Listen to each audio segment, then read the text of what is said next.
마테오가 전한 거룩한 복음입니다. 그때 예수님께서 사도들에게 말씀하셨다. 사람들을 조심하여라. 그들이 너희를 의회에 넘기고 회당에서 채찍질 할 것이다. 또 너희는 나 때문에 총독들과 임금들 앞에 끌려가 그들과 다른 민족들에게 증언할 것이다. 사람들이 너희를 넘길 때 어떻게 말할까? 무엇을 말할까? 걱정하지 마라. 너희가 무엇을 말해야 할지 그때에 너희에게 일러주실 것이다. 사실 말하는 이는 너희가 아니라 너희 안에서 말씀하시는 아버지의 영이시다. 형제가 형제를 넘겨 죽게 하고 아버지가 자식을 그렇게 하며 자식들도 부모를 거슬러 일어나 죽게 할 것이다. 그리고 너희는 내 이름 때문에 모든 사람에게 미움을 받을 것이다. 그러나 끝까지 견디는 이는 구원을 받을 것이다. 주님의 말씀입니다. 그리스도님 찬미합니다.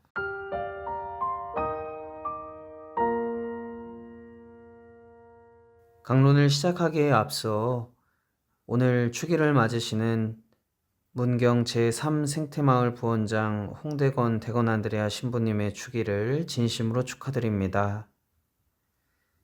예수님 닮은 멋진 사제로 거듭나시길 두 손 모아 기도합니다. 먼저 우리의 시선은 제1독서로 향합니다. 요아스 임금과 유다의 대신들은 하느님 대신 아세라 목상과 다른 우상들을 섬겼습니다. 그게 국가 번영에 더 도움이 될 거라 믿었던 모양입니다. 어떻게 보면 하느님에 대한 배신이었죠. 그런 자들을 내칠 법도 한데 하느님께서는 그곳으로 예언자를 파견하십니다.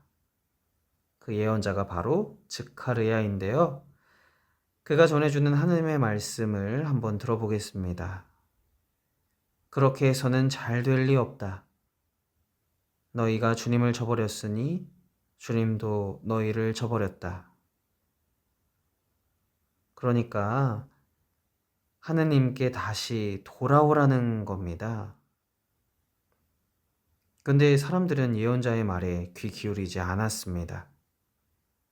그리곤 음모를 꾸며 그를 죽여버리죠.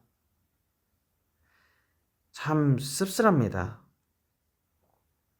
실제로 구약시대에는 즈카르야와 비슷한 부류의 사람들이 하느님의 뜻을 지킨다는 이유로, 하느님의 법을 충실히 따른다는 이유로 목숨을 잃었습니다. 이제부터 우리는 이들의 열정을 이어받아 마침내 하느님의 일을 완수한 예수님께 관심을 돌릴 것입니다. 오늘 복음에서 예수님께서는 당신과 뜻을 함께하는 사도들에게 조심하라고 당부하십니다. 왜냐하면 사람들이 그들을 거슬러 의회에 넘기고 회당에서 채찍질할 것이기 때문이죠. 심지어 가장 가까운 사람들이라고 믿었던 자들과 등을 돌려야 할 수도 있고 많은 사람에게 미움을 받을 수도 있기 때문이죠. 예수님을 따르는 일, 리스크가 너무 큽니다. 그걸 예수님께서 모르셨을까요? 아닙니다. 근데도 그분은 일을 그만 멈추고 도망치라거나 조신하게 행동하라고 이르진 않으십니다. 오히려 달릴 길을 끝까지 달린 사람에게 구원이 주어질 거란 약속하시죠. 아주 놀랍게도 사도들은 여러 가지 시련과 난관에도 불구하고 달릴 길을 끝까지 달렸으며 이들의 뜻과 의지는 교회 안에서 계속 이어졌습니다. 아주 대단한 역사죠. 우리나라 역시 무척이나 자랑스러운 역사를 가지고 있습니다. 많은 것들에 대해 이야기 나누고 싶지만 날이 날이니만큼 오늘은 김대건 안드레아 신부님에 관해서만 잠깐 언급하겠습니다. 서학이라는 이름으로 유입된 그리스도교 신앙은 나라를 어지럽힌다는 이유로 많은 핍박을 받았습니다. 그리스도교의 가르침은 그 당시에 굉장히 파격적이었습니다. 특히 모든 사람은 하느님의 자녀이고 서로 평등하다라는 가르침은 조선의 신분제를 부정하는 것처럼 보이기까지 했죠.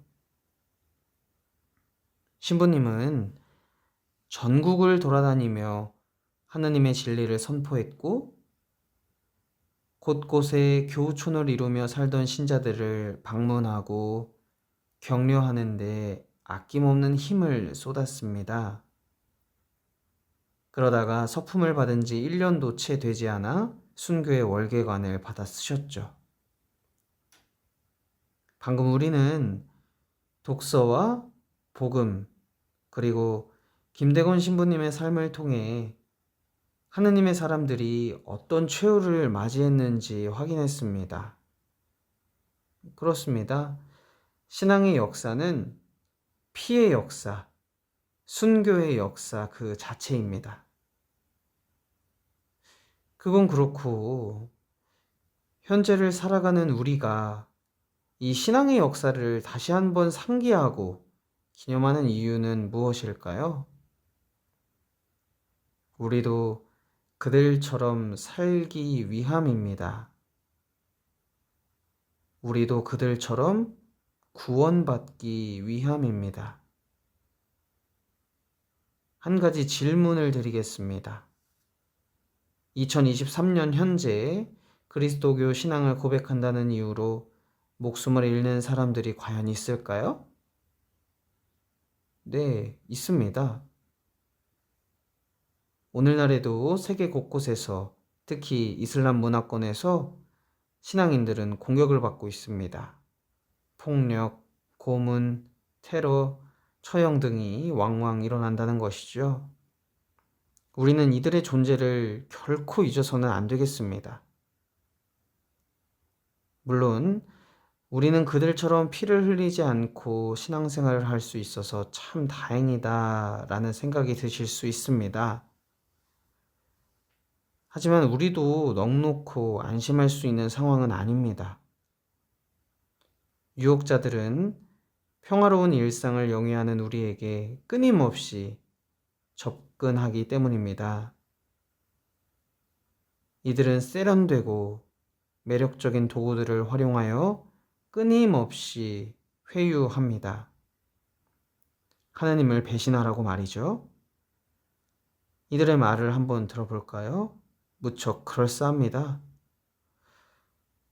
꼭 교회가 가르치는 대로 사는 게 최선일까요? 지금이 어떤 시대인데 너무 구시대적이고 유치하지 않나요? 왜 교회는 당신의 자유를 침범하죠? 그냥 마음대로 살면 어디 덧나나요? 재밌고 감각적이며 효율적이고 합리적인 것들이 이 세상에 얼마나 많은데요.